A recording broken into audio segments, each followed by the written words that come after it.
Shamin apartment में एक इमारत के फ्लैट की सीलिंग गिरने के बाद अजरा खातून के आरोपों पर सोसाइटी के पदाधिकारियों ने किया खुलासा, किया सभी आरोपों का खंडन।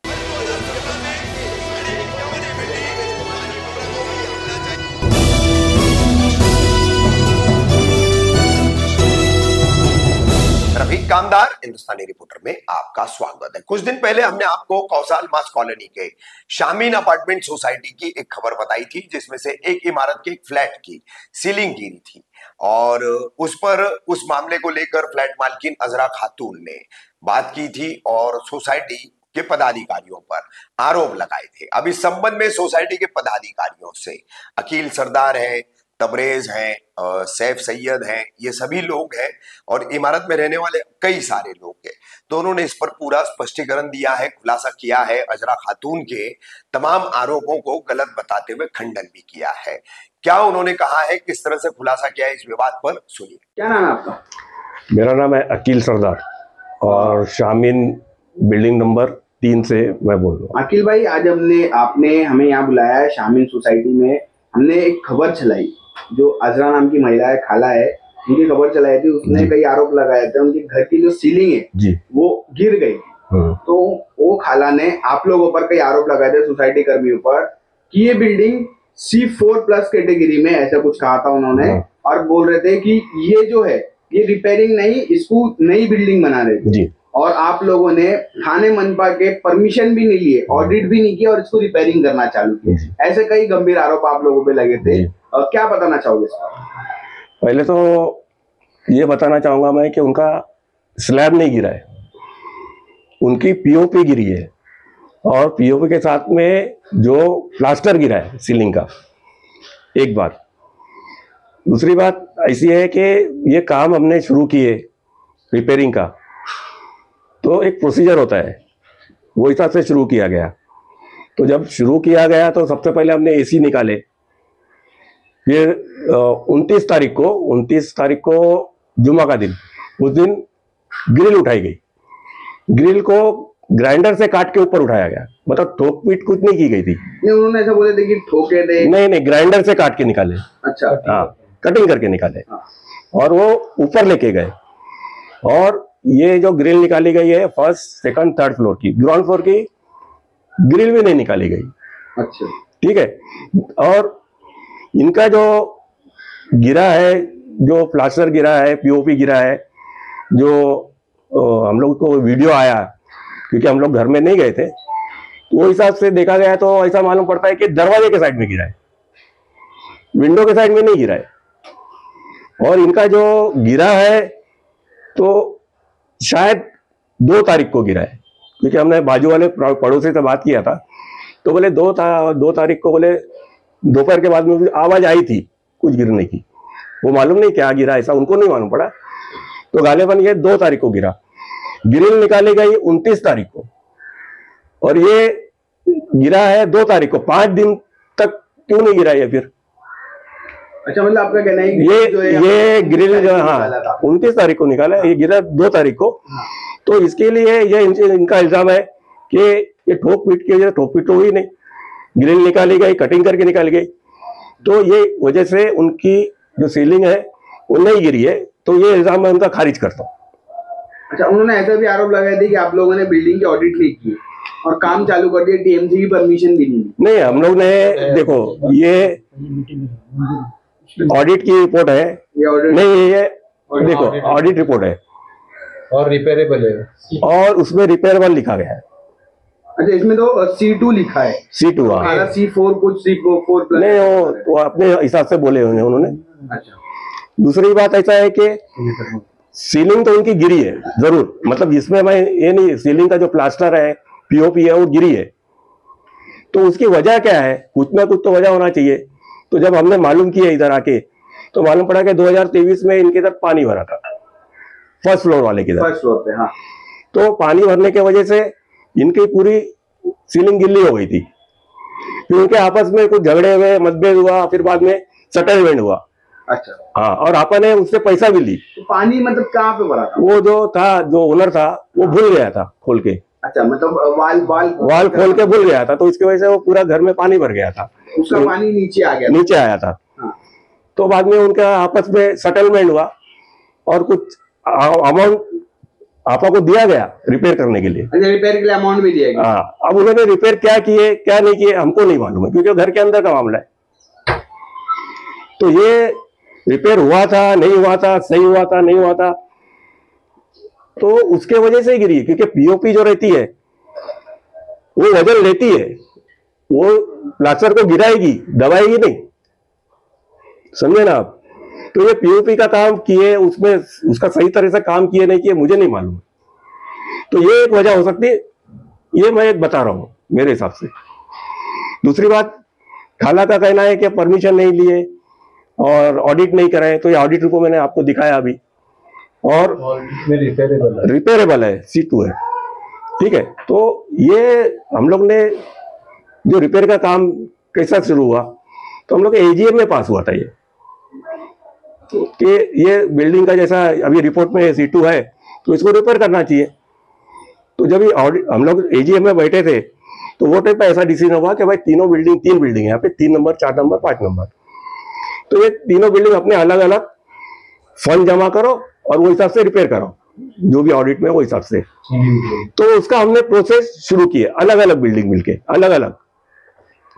तो 3 नंबर में मीटिंग ली गई, उसमें पूरा डिस्कशन हुआ। ये 7 जुलाई 2024 को मीटिंग हुई थी, पहली मीटिंग 2024। हाँ, तो उसमें ये डिसीजन हुआ था, सब उनके घर में ही हुई है मीटिंग। अच्छा, हाँ, और खाना का ही जोर था कि मीटिंग बुलाओ। उसमें ये सहमति हुई कि हमको रीडेवलपमेंट में नहीं जाना है, रिपेयर करना है। ये देखो, ये प्रूफ है। अच्छा, ये प्रूफ है। हाँ, ये उसमें लिखा हुआ है कि बिल्डिंग को रिपेयर करना है। नंबर 3 उनका ही है। हाँ, बिल्डिंग नंबर 3 हमारी है, रूम नंबर 2 है। रूम नंबर 2 और रूम नंबर 10 देखो साइन है उनकी। अच्छा, हाँ, तो ये वो बोलते हैं, तो ऐसा बताया था कि भाई कि मैं तो राजी नहीं हूँ, मैं ना राजी थी ना होगी। तो फिर ये साइन किसकी है? उनकी है ना। और ये मीटिंग में पूरे 16 के 16 लोग थे अवेलेबल। अच्छा, पूरे फ्लैट के ओनर? पूरे, ऐसा होता नहीं नॉर्मली कि 100% लोग आए, लेकिन ये मीटिंग में 100% लोग थे और सबने सहमति दी है। खाला की वजह से सबसे?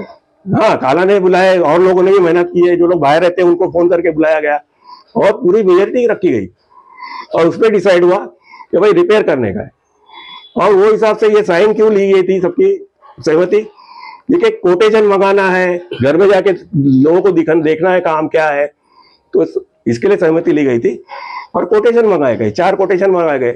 उसके ऊपर डिस्कशन हुआ कितना पैसा लगेगा, तो 1.5 लाख रुपया आया खर्चा, मतलब सरासरी औसत एक फ्लैट से। तो वो हिसाब से लोगों को रिक्वेस्ट किया गया कि पैसा दो करके। ये थोड़ा ये तूल चला, ये 2024 की बात है। फिर उसके बाद में जब 5 नंबर का काम शुरू हुआ तो फिर हम लोग के लोग भी थोड़ा जागरूक हो गए। अच्छा, आप भी वही बिल्डिंग में रहते हो? 3 नंबर में? मैं 3 नंबर में रहता नहीं हूँ, लेकिन मेरा फ्लैट है उसमें। अच्छा, फ्लैट है जी, उनके बाजू का ही है।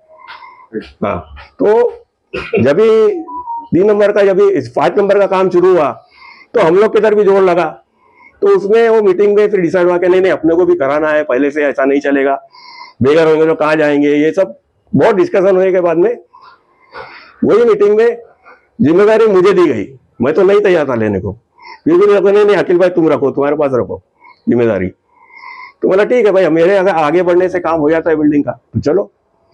मैं आगे बढ़ा, बोला ठीक है आ जाओ। लोगों ने पैसे दिए, उसमें भी हमने इंस्टॉलमेंट माने कि 1st instalment, 2nd instalment, 3rd instalment, 3 instalment पैसा लिया जाएगा।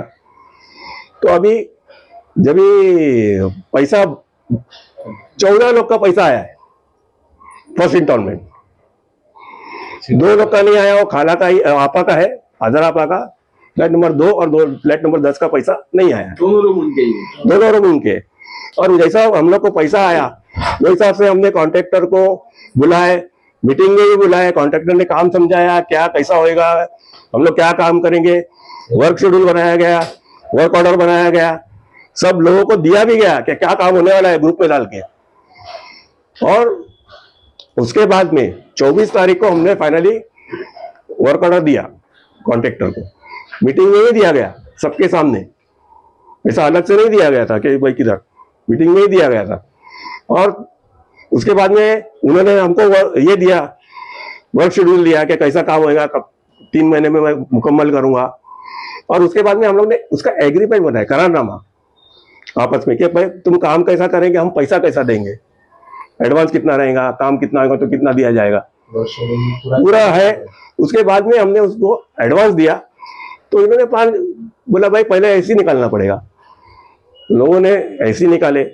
उसके बाद में बोले नहीं, प्रांची बांधने के पहले ग्रिल निकलेगी, ग्रिल निकली, उसके बाद में प्रांची बांधी गई। अभी इधर इतना ही काम हुआ, प्रांची थोड़ा पीछे था, 2 साइड बांधी गई है खाली, और ये 2 हादसा हो गया। अब ये हम लोग का ही नुकसान हो गया ना, अभी काम रुका है। खाला का जो इल्जाम है, मेरा नाम है सैफ सैयद, मैं खाला वाली बिल्डिंग में रहता हूँ, 2nd फ्लोर पे, रूम नंबर 9 मेरा नंबर है।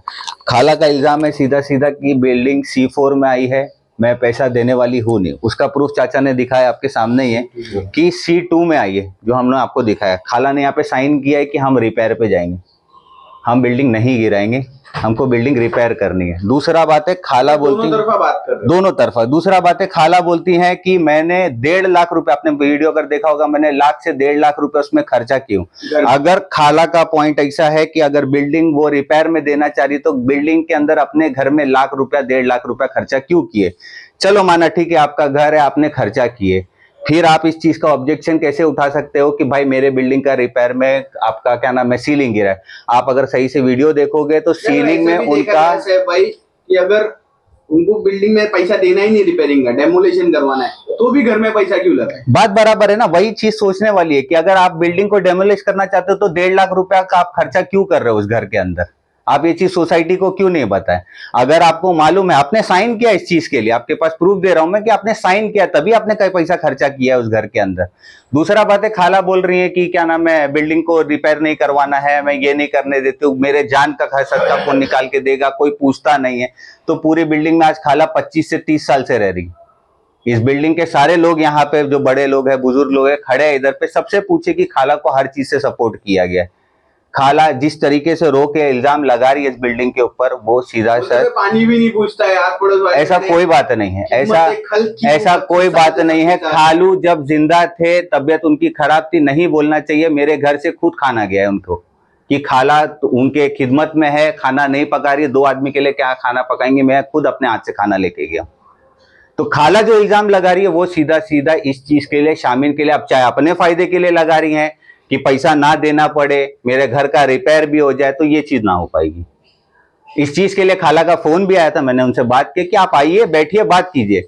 अब वो अपना ईगो पकड़ के चल रही कि आप पर्सनली कॉल क्यों नहीं किए। तो वो कैसे पर्सनली कॉल किया जाता है जब आपको सोसाइटी के आपके ग्रुप के अंदर आपको ऐड किया गया, आपको मीटिंग के बारे में सब बताया जा रहा है, आप फिर भी नहीं आ रहे हो। और यहाँ पे मेजोरिटी में बोल दिया गया कि भाई रिपेयर कर सकते हैं बिल्डिंग के अंदर, बाकायदा क्या नाम है गवर्नमेंट का आपका प्रूफ दिया जा रहा है कि भाई इसको आप रिपेयर करो या बिल्डिंग को डिमोलिश करो। तो हम लोग ने रिपेयर लिया है, खाला ने भी उसमें सहमति दी है। तो फिर खाला इस चीज के लिए जो इल्जाम लगा रही है वो बेबुनियाद। क्या नाम है आपका? भाई मेरा नाम अकबर शेख है। अच्छा अकबर भाई, आप पे भी कई आरोप लगाए थे, तो अजहर नाम की महिला जो खाला है जी भाई, उन्होंने, तो क्या बताना चाहोगे? तो अभी जैसे आपने देखा अखिल भाई ने और सैफ भाई ने जो बोला, जो भी इन्होंने इल्जाम लगाया है वो सारे बेबुनियाद है। और जैसे कि उन्होंने कहा है कि कोई परमिशन नहीं है, तो सैफ भाई ने बता दिया कि उनकी खुद की इसके अंदर पे मर्जी थी और उन्होंने साइन किया हुआ है। और जैसे कि आपने पहले भी देखा कि ये कैटेगरी में बिल्डिंग है नहीं, और वो बोल रहे कि म्यूनसिपैलिटी का कोई परमिशन नहीं है, तो ये म्यूनसिपैलिटी का टीएमसी का लेटर है इसको रिपेयरिंग करने के लिए, जो इंजीनियर का सारी परमिशन अल्हम्दुलिल्लाह हमारे पास में है। और आपने पूरी बिल्डिंग भी देखी है कि बिल्डिंग का काम अल्हम्दुलिल्लाह 50-60% 5 नंबर का हुआ है और कहीं पे कोई हादसा नहीं है। ये जो दिखाया जा रहा है आपको, ये एक ही है। अभी इसका क्या वो हासिल करना चाहते हैं, उससे काम फ्री में करना चाहते हैं, क्या करना चाहते हैं, अल्लाह बेहतर जानता है। और उनका क्या मंशा है वो हम नहीं समझ पा रहे। उन्होंने सोसाइटी को किसी को इन्फॉर्म किया नहीं। और जो सीलिंग गिरी है, ऐसा ये बिल्कुल भी गलत है। वो एक प्लास्टर का पार्ट गिरा हुआ है और पीओपी गिरी हुई है। तो इससे कैसा है नहीं कि अभी इसके अंदर 50 फ्लैट है, तो वो तो इधर रहते नहीं, जैसे कि इसके अंदर बोल रहे कि मैं इधर रहती नहीं हूँ। जो प्लास्टर और पीओपी गिरती है ना, वो रूम बंद होने की वजह से भी गैस से गिरती है। बंद अगर करके कोई भी चीज आप यूज नहीं करोगे ना, तो कंटिन्यू बंद रहने की वजह से उसको सर्कुलेशन मिलता नहीं है और वो गिर जाती है। वो कोई बड़ा इशू ऐसा था नहीं। जो भी सारे इल्जाम है उनके बेबुनियाद है और इसमें कोई भी सच्चाई नहीं है। सारी चीजें हमारे पास में लीगली परमिशन से लेके एजीएम की रिपोर्ट से लेके टोटल सारी चीजें क्लियर है भाई। मैं इतना ही कहना चाहूंगा। मतलब जो अजरा खाला ने जो बताया था, सारे आरोप को आप खंडन करते हैं आप सब लोग? बिल्कुल भाई। और उन्होंने जो बोला है कि जो कॉन्ट्रैक्टर मेरा फोन नहीं उठा रहा है, पहली बात तो कॉन्ट्रैक्टर से उनका कोई लेना देना है नहीं, क्योंकि कॉन्ट्रैक्टर को जो काम दिया है वो हाजरापा ने नहीं दिया, सोसाइटी ने। रजा कैसा होता है भाई, रजा भाई भी एक रेपुटेटेड पर्सन है, उनकी खुद की अपनी एक कंपनी है, अल्हम्दुलिल्लाह 10-12 जगह मुमरा में उनका काम शुरू है। तो अननेसेसरली वो क्या होता है कि भाई उनका भी नाम कहीं ना कहीं इस चीज की वजह से खराब हो रहा है। जो कि हमारा काम हो रहा है वो अल्हम्दुलिल्लाह बहुत ही बेहतर तरीके से हो रहा है, सारी परमिशन के साथ हो रहा है। और जितना जो उन्होंने कोर्ट लिख के दिया है, जिस हिसाब से उन्होंने लिखा है हमको, सारी चीजें बाकायदा हमारे पास में राइटिंग में है कि उनका स्कोप ऑफ वर्क क्या है, टर्म्स ऑफ कंडीशन फॉलोअप कर रहे हैं, जितने सेफ्टी नॉर्म्स है, जितने गवर्नमेंट के नॉर्म्स है, सारी चीजें अल्हम्दुलिल्लाह फॉलो करके काम कर रहे हैं। तो उनका भी इस केस से कोई लेना देना नहीं है और उनका फोन उठाने का कोई सवाल नहीं आता, क्योंकि अननोन पर्सन अभी 50 फ्लैट वाले 50 लोग फोन करेंगे तो किसका फोन उठाएंगे भाई? वो उनकी दूसरी साइड भी अपनी जाती जिंदगी भी है, कारोबार छोड़ के खाली इसी में लगे रह गए क्या? तबरेज भाई क्या बताना चाहोगे आप? भाई बिल्डिंग नंबर 3, 4, 5 का सेक्रेटरी हूँ मैं, तबरेज मुजावर नाम है मेरा। मैं जिस वक्त खाला ने प्रेस वाले को बुला के वीडियो बनाया, उससे पहले उनको मैंने बोला खाला मैं खुद आया था, अपन बैठ के बात करके इसको सॉर्ट आउट कर सकते हैं। आप क्यों ऐसा कर रहे हैं? क्योंकि अपने को सबको साथ में रहने का है, तो ये सब चीज़ करके कोई हासिल है क्या? कुछ हासिल नहीं है। अब जब सब लोग पैसा दे रहे हैं, बिल्डिंग की कंडीशन खराब है, अगर खुदा ना खास्ता कर बिल्डिंग की कंडीशन ज़्यादा खराब होती और लोगों को बोले कि भाई खाली करके काम करो, जैसे जोहा हुई, तो लोगों का माली नुकसान हो रहा है, जान की तरफ से परेशान होंगे, सबकी फैमिली है। अगर लोग घर खाली करके काम कराएंगे तो बहुत तकलीफ होगी। इसकी वजह से हम लोग तकलीफ उठा के लोग बचा के सब चीज़ का, आधी बिल्डिंग हमारी हो गई, आपने वीडियो भी लिए, काम बेहतरीन तरीके से कर रहे। और इरफान भाई जो कमिटमेंट किए है कि भाई कुछ भी नुकसान अगर मेरे वजह से होता है तो मैं करके दूंगा, और वो उसके लिए फुलफिल कर रहे हैं। तो इसकी वजह से मैंने खाला को भी बोला था, देखो हम लोग 30 साल से साथ में रह रहे हैं, तो झगड़े का कोई सवाल नहीं आता। खाला भी अच्छे हैं, मेंटली प्रेशर में रहते, थोड़ा बहुत गुस्से में कुछ भी बोल देते, मगर कैसा है कि उनको भी समझना चाहिए हम लोग को। बस मैं इतना ही बोलना चाहूँगा और कुछ नहीं।